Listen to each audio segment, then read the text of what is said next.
Assalamualaikum warahmatullahi wabarakatuh. Perkenalkan, nama saya Niken Dwi Lestari dari Prodi Bimbingan Penyuluhan Islam dengan NIM 303240021. Halo teman-teman, pernah nggak sih kalian merasa kenapa seseorang bisa marah, sedih, takut, atau bahkan kehilangan semangat hidup? Nah, pertanyaan-pertanyaan seperti ini dipelajari dalam ilmu psikologi. Tapi, psikologi itu nggak cuma satu sudut pandang saja. Ada psikologi barat yang mungkin lebih sering kita dengar, dan ada juga psikologi Islam yang berkembang berdasarkan Al-Quran dan hadis. Lalu, apa bedanya? Yuk kita bahas bersama. Secara sederhana, psikologi barat memiliki banyak teori. Misalnya, teori psikoanalisa dari Sigmund Freud yang menyatakan bahwa manusia dipengaruhi oleh dorongan-dorongan alam bawah sadar. Ada juga teori behavioristik yang beranggapan bahwa manusia dibentuk dari kebiasaan dan lingkungan. Selain itu, ada teori behavioristik yang menekankan bahwa manusia memiliki potensi untuk berkembang dan menjadi pribadi yang lebih baik. Kelebihan psikologi barat yaitu metodenya sistematis dan didukung oleh banyak penelitian. Karena itu, banyak teknik konseling dan terapi yang digunakan saat ini berasal dari pendekatan psikologi barat. Namun, ada satu hal yang sering menjadi kritik, yaitu psikologi barat cenderung lebih fokus pada aspek biologis, kognitif, emosi, dan sosial. Sementara aspek spiritual terkadang belum menjadi perhatian utama.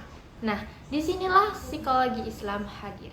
Psikologi Islam adalah ilmu yang mempelajari manusia berdasarkan ajaran Islam, yaitu Al-Quran dan hadis, serta pemikiran para ulama dan cendekiawan muslim. Menurut psikologi Islam, manusia memiliki beberapa unsur penting, yaitu akal atau kemampuan berpikir, qalb atau hati, nafs atau jiwa yang berkaitan dengan keinginan dan dorongan, serta ruh yang menjadi sumber utama kehidupan spiritual. Kalau psikologi barat sering bertanya bagaimana perilaku ini muncul, maka psikologi Islam juga bertanya bagaimana perilaku ini memengaruhi hubungan manusia dengan Allah. Sebagai contoh, ketika seseorang mengalami stres, psikologi barat mungkin akan menyarankan teknik relaksasi, manajemen waktu, atau terapi untuk mengubah pola pikir negatif menjadi lebih positif. Sementara dalam psikologi Islam juga mengajarkan cara-cara tersebut, tetapi ditambah dengan pendekatan spiritual seperti membaca Al-Quran, memperbanyak doa, bersabar, serta meningkatkan tawakal kepada Allah. Psikologi barat memberikan metode ilmiah dan teknik-teknik praktis yang telah banyak diteliti, sedangkan psikologi Islam memberikan arah, nilai, dan tujuan hidup berdasarkan ajaran agama. Lalu, apa perbedaan yang paling mendasar antara keduanya? Yang pertama, sumber ilmunya. Psikologi barat lebih bersumber dari penelitian empiris dan observasi, sedangkan psikologi Islam bersumber dari wahyu, Al-Quran dan hadis, serta tetap memanfaatkan hasil penelitian ilmiah yang tidak bertentangan dengan ajaran Islam. Yang kedua, yaitu tujuan akhirnya. Psikologi barat umumnya membantu individu mencapai kesejahteraan dan fungsi hidup yang optimal.